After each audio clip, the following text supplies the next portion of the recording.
মামাটি কুকিং এ সবাইকে স্বাগত। সবাই ভালো আছো, আমিও ভালো আছি। আজকে আমি একটা নাস্তা রেসিপি বানাচ্ছি, খুব সুন্দর হেলদি টেস্টি রেসিপি।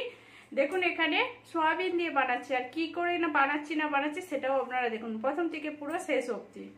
দেখুন এখানে আমি এক বাটি সয়াবিন নিয়েছি। দেখুন এই বাটিটার মতো আমি এক বাটি সয়াবিন নিয়েছি। এবার আমি কি করব সেটা দেখুন।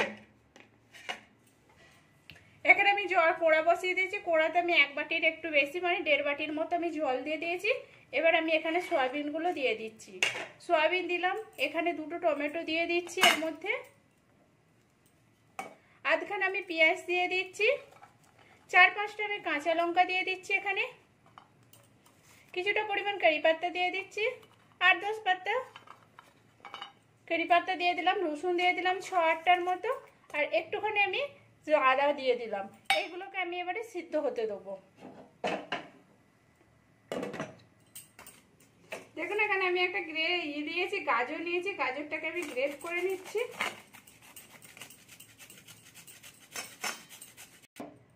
দেখুন এখানে আমার এটা হয়ে গেছে, এই দেখুন এখানে পুরোটাই আমার সিদ্ধ হয়ে গেছে। এবার আমি এটা জল থেকে ছেঁকে নিচ্ছি, সবগুলোই পুরো সয়াবিন থেকে টমেটো থেকে পুরোই সব ট্রেনে ছেঁকে নিলাম। এই দেখুন। আর এখানে অবধি যে সকল বন্ধুরা দেখেছেন প্লিজ লাইক দিয়ে দিবেন, ভালো লাগলে সাবস্ক্রাইব করে পাশে থাকবেন। নতুন পুরনো বন্ধুদের অসংখ্য ধন্যবাদ। দেখুন এখানে পুরোটাই আমি ছেঁকে নিলাম। এখানে আমার সয়াবিন টমেটো সব ঠান্ডা হয়ে গেছে। আমি টমেটোর চোপাগুলো ফেলে দিচ্ছি। এই দেখুন টমেটোর চোপাগুলোকে আমি ফেলে দিলাম, পুরো 2টো টমেটোরই চোপাটা ফেলে দেবো। এই দেখুন এখানে আমি টমেটোর চোপাটাকে ফেলে দিয়েছি। এবার টমেটোগুলোকে এক সাইড করে দিচ্ছি, আর এখানে সয়াবিনটা আছে, যে সয়াবিনটার জলটা আমি পুরো ভালো করে নিচুড়ে নেবো, যাতে সয়াবিনের মধ্যে কোনো জলটা না থাকে। এই দেখুন একটা মিক্সিতে নিয়ে নিচ্ছি।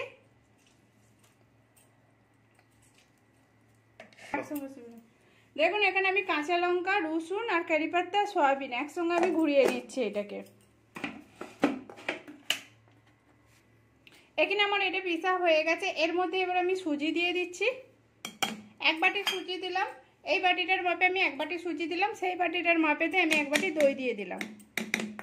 এবার এইটাকে আমি ঘুরিয়ে নেবো, পুরো এটাও পেস্ট করে নিচ্ছি আমি। এখানে আমার পেস্টটা হয়ে গেছে পুরো, আমি এটা সাইড করে দিচ্ছি। এবার এখানে এই মিক্সির জারেতে এই পেঁয়াজটা নিয়েছিলাম, যে পেঁয়াজটা দিয়ে দিলাম, টমেটো দুটো দিয়ে দিলাম, আদা যেগুলো আছে পুরো রসুন সব দিয়ে দিলাম। এর মধ্যে একটু কাঁচা লঙ্কা দিয়ে দিচ্ছি কুচি, আর একটু ধনেপাতা কুচি দিয়ে দেবো। দিয়ে এটাকেও আমি পুরো পেস্ট করে নিচ্ছি।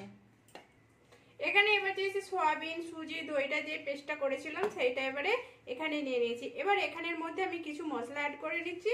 এখানে কাঁচা লঙ্কা কুচি দিয়ে দিচ্ছি, পেঁয়াজ কুচি দিয়ে দিলাম, এখানে ছোট ছোট করে পেঁয়াজটাকে কেটেছি, এটা আমি হাফ দিয়েছি। এবার পরিমাণ বাড়লে পরিমাণের মতো বেড়ে যাবে যদি আপনারা বাড়ান।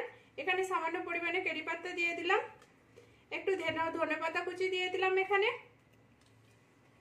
আর এখানে আমি গাজরকে গ্রেট করে রেখেছিলাম, গাজরের গ্রেটটা দিয়ে দিলাম এখানে। দেখুন এখানে আমি সামান্য পরিমাণে আদা নিয়েছি, সেটাকে আমি একটু গ্রেট করে নিচ্ছি। এই দেখুন এখানে আমি গ্রেট করে নিয়েছি পুরোটাই। এবার এর মধ্যে আমি কিছু মশলা দিয়ে দিচ্ছি। এখানে আমি স্বাদ অনুযায়ী নুন দিয়ে দেবো, আর একটু আমি হলদি পাউডার দিয়ে দিলাম সামান্য, একটু লাল মির্চি দিয়ে দিলাম, মানে লঙ্কা গুঁড়ো দিয়ে দিলাম, হাফ চামচের মতো আমি ধনে পাউডার দিয়ে দিলাম। এবারে এটাকে আমি ভালো করে মিশিয়ে নেব, একসাথে আমি ভালো করে মিশিয়ে নিচ্ছি।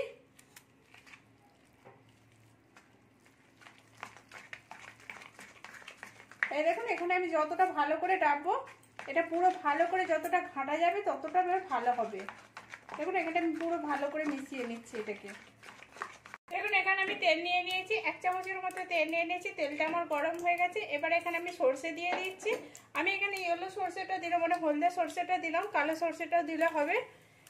এখানে জিরে দিয়ে দিলাম, গোটা জিরে হাফ চামচের মতো, আর একটু আমি কারি পাতা দিয়ে দিলাম এখানে।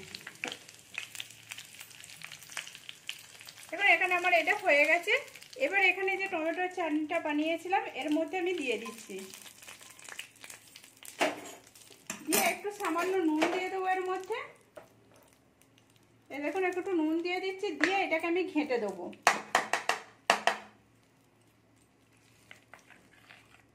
এই দেখুন এর সাথে আমি ঘেঁটে দিচ্ছি পুরোটা।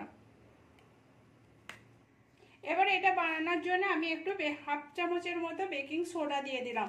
এটা যখন বানাবেন তখনই দেবেন, তার আগে কিন্তু দেবেন না, কারণ আগে দিলে কিন্তু ভালো হবে না। এটা দিয়ে আমি এবার ভালো করে ঘেঁটে নিচ্ছি। আর বেকিং সোডা যদি না থাকে ইনো দিতে পারেন, একটু কম করে ইনোটা দেবেন। এখানে একটা তাওয়া বসিয়ে নিয়েছি, এবার তার মধ্যে অল্প তেল লাগিয়ে নিয়েছি। এবার এর মধ্যে আমি একটু সাদা তিল দিয়ে দিচ্ছি। এই দেখুন আমি চারদিকটা সাদা তিল দিয়ে দিলাম। এবার এর মধ্যে যে ব্যাটারটা আমি বানিয়েছিলাম ব্যাটারটা দিয়ে দিচ্ছি। আমি একটু জড়া করে দিচ্ছি। এটা একটাও দিতে পারেন কিংবা ছোট ছোট করে অনেকগুলোও দিতে পারেন। এই দেখুন এখানে আমি দিয়ে দিচ্ছি এরকম করে, আর এইটা একটু গোল করে দিচ্ছি। আমি দিয়ে দিয়েছি। এবার এর উপর সাইড দিকে একটু তেল দিয়ে দিচ্ছি আমি। এই দেখুন তেলটা দিয়ে দিলে নিচেটা বেশ ভালো ভাজা হবে। এবার উপর থেকে আমি এটা কিছুটা তিল দিয়ে দেবো এর মধ্যে। দেখুন অল্প করে আমি তিলটা দিয়ে দিচ্ছি এর মধ্যে উপর থেকেও, কারণ নিচতে দেওয়া রয়েছে, উপরটা দিলেও দেখতে খুব সুন্দর লাগবে। এই দেখুন এবার এটা আমি ভাজতে দেবো। গ্যাসটা কিন্তু আমি ফুল রাখিনি, অল্প করে রেখেছি। দেখুন এখানে আমার এক পিঠটা হয়ে গেছে। এরকম করে একটু লাল করে ভেজে নেবো আমি। সবগুলোই আমি উল্টে দিচ্ছি। এই দেখুন একটু হাতে করে টিপে নিচ্ছি। দেখুন এখানে আমার হয়ে গেছে। এবার আমি এগুলোকে তুলে নিচ্ছি। এই দেখুন এরকম করে বাদ বাকি যতগুলোই আছে আমি সবগুলো এরকম করে ভেজে নেবো একইভাবে। এই দেখুন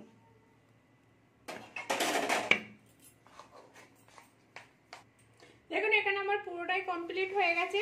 এই দেখুন কেমন হয়েছে। এই দেখুন,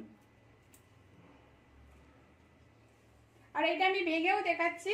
এই দেখুন এরকম কত সুন্দর হয়েছে, নরম ভিতরটা বেশ, উপরটা কড়ক টাইপের, খেতেও খুব সুন্দর লাগে।